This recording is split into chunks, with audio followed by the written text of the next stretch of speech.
Good morning. It's Rick. It's Tuesday, January 21st, and I want to talk a little bit about Content Americas. It's a marketplace for Spanish language and Hispanic content. It takes place in Miami. It's the third year, and there's been a lot of studies, a lot of data coming out of it this week. I think it's really interesting. I just wanted to sort of run it past all of you because I've talked a lot about global television, and this really fits in that niche and that sweet spot.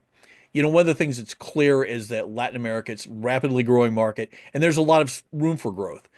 Even people like Netflix and Amazon, to a lesser extent Disney Plus, they're doing reasonably well in Latin America overall, but they're just at a small percentage of what is possible. One of the challenges, well, there's actually two challenges. One of which is that the average revenue per user, when it's the same case in some of the parts of Asia Pacific, it's very low. So that sort of gets you into that strategic decision of how much do you want to spend to get subscribers who aren't going to return you a whole lot of money in the short term.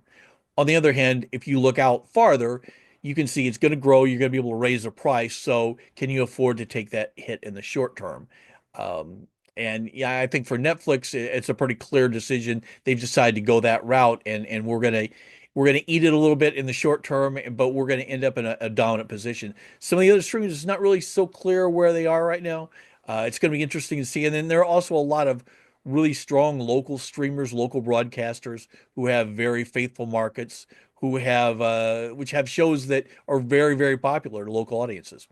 Yet one of the other interesting things that was being discussed was the fact that while production in the US has dropped pretty substantially in the last couple of years, um, yet in Latin America it's dropped maybe 10%.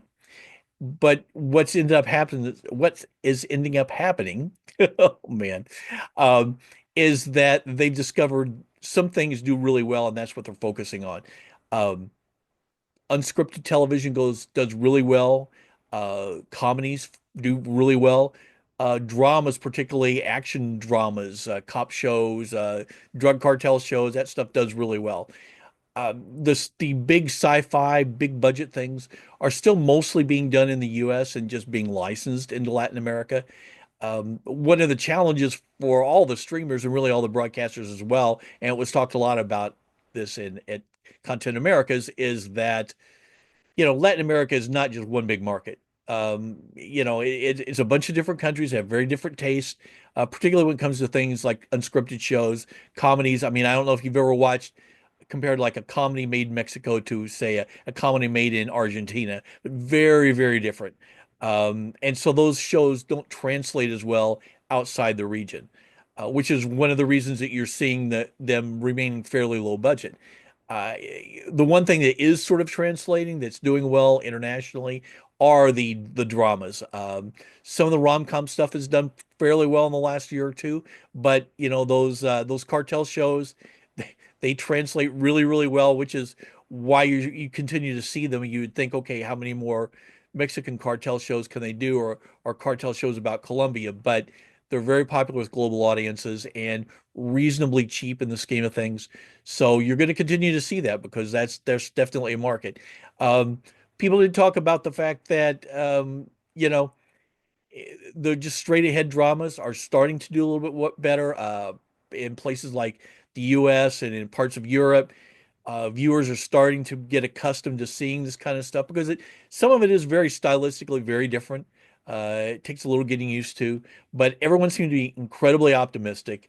And, I don't blame them because I think this is a market that is poised for a lot of growth. And if you see some of the stuff that's coming out of Latin America, the show is very inventive, very unusual stuff. I mean, very distinctive in a, I don't know how else to describe it, Latin American-ish sort of way. Sort of in the same way that if you see something from South Korea or to a lesser extent Japan, you instantly realize, okay, that's where that's from. Same way with this stuff. You can see a Brazilian show and pretty quickly say to yourself, oh, that's from Brazil.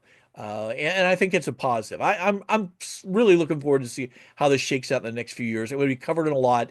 If there's anything that you'd like to see me cover, please shoot me a line, let me know. Otherwise, I will see you later